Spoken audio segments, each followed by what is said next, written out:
dessa viagem, né? Assim, qual o momento mais difícil, assim, que tu viu, assim, que tu passou, pá?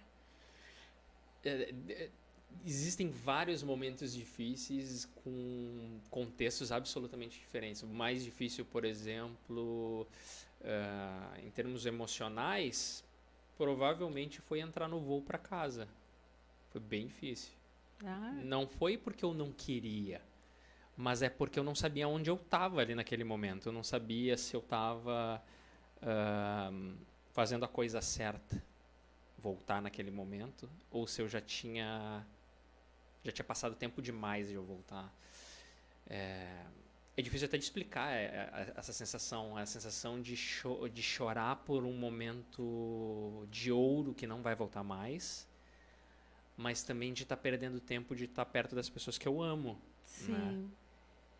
E teve momentos difíceis de quando tu te percebe que tu tem um ego e o ego te sabota, é o que tu estava falando. Quando tu falou do clima, me veio na hora quando eu cruzei a Cordilheira dos Andes a primeira vez. Cruzar a Cordilheira dos Andes de bicicleta é difícil, tá? Não é fácil, porque a gente está falando da segunda maior cadeia de montanhas do planeta. O brasileiro, de modo geral, não sabe o que é uma montanha. A gente não tem montanhas. Quando tu chegar na cidade de Mendoza, na Argentina, e tu olhar o Aconcagua, a maior montanha do hemisfério sul do planeta, tu vai entender assim o tamanho da parada. O quanto que nós somos pequenos pro planeta. planeta. É insano, cara. É insano. Quase 7 quilômetros de altitude. A parada brilhando lá no céu. Então, assim, quando eu tava de bicicleta ali, fazia 3 meses que eu tava viajando. E eu tava... Era muita novidade. Eu estava ainda aprendendo o básico do espanhol. Eu ficava assim com frases prontas no papel, assim, que eu chegava a pessoa e perguntava assim: "Donde há mercado acá cerca? Onde tem um mercadinho aqui? Donde é o banheiro?" Eu começava com coisas básicas mesmo, tá? Então eram essas novidades todo dia já em overdose dentro de mim. E aí daqui a pouco uma montanha, fome, porque a minha comida tinha acabado. E vou cruzar a montanha, só que eu nunca cruzei uma montanha, cara, sabe? De bicicleta ainda, entendeu? Então, quando eu cheguei, assim, no meu segundo dia de subida, que no outro lado fica o Chile. Então, eu tava querendo chegar no topo para depois só descer. Eu peguei um frio de 0 grau. Esse frio não seria nada comparado a outros dias. Mas ali era o Aldo inexperiente, sabe? Eu comecei a chorar. Chorar assim, sozinho comigo mesmo. Sabe por que eu tava chorando? Eu tava chorando porque eu tava com fome, com frio, e que nenhum carro que passava por mim parou para perguntar se eu queria ajuda. Olha só que a imaturidade, a inexperiência e o ego falando alto, sabe? Sim. Cara, se eu quero ajuda, eu tenho que pedir ajuda. Tu tem que pedir ajuda. Tu precisa de ajuda? Pede ajuda, cara, sabe? Só que ali era aquela coisa de, não, eu conversando comigo mesmo e me sabotando. Não, eu tô todo dia pedalando. Eu tô sem comer.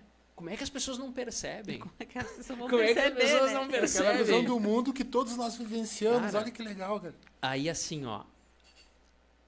Aí foi uma das primeiras vezes que eu comecei a perceber que independente do que tu tá passando, tu precisa sorrir. E eu não tô falando uma metáfora e eu não tô dizendo nada assim com nenhuma frase de efeito. Tô falando prático, tô falando algo empírico, tá?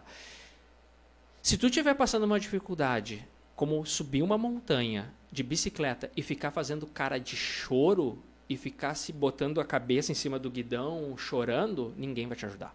É impressionante como isso afasta as pessoas. Tá? Eu tô falando de modo geral, não tô dizendo todo mundo. Tô falando de modo geral. Agora, se tu estiver fazendo isso que eu tava fazendo, e, cara, tu tá botando teu pulmão a cada pedalada, mas tu estiver assim sorrindo e estiver mostrando energia, tu vai ver a galera passa por ti, buzina, acena. Eu nunca vou esquecer, porque foi nesse dia, de tarde, eu tava subindo um trecho e passou um casal, e eu nunca vou esquecer porque eu não lembrava do jeito que era a bandeira belga do país.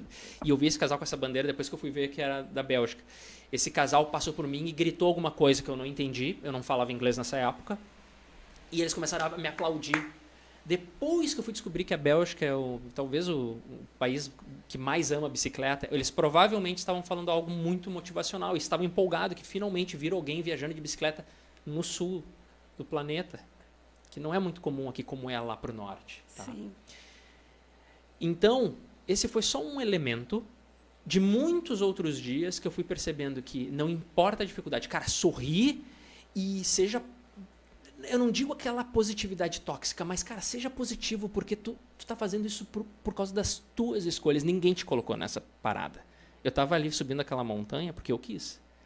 Então, cara, sorri, chora, mas eu acho que cada momento tem o seu momento e o seu lugar. Então, aquele dia eu chorei bastante na barraca. No outro dia, eu não consigo mais lembrar de outro dia que eu tenha passado essa pena de mim mesmo, sabe? E essa